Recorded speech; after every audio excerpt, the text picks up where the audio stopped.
Hello, Eagles. How is everybody doing? It's Keroy here, and today I wanted to read you Dreaming with My Eyes Wide Open.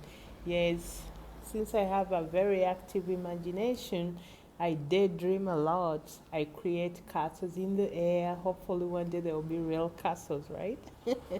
Well, the poem today is Dreaming with Your Eyes Wide Open. What happened last night? I asked, fingertips running around my face, gentle caresses embrace my skin. Am I awake or is this a dream?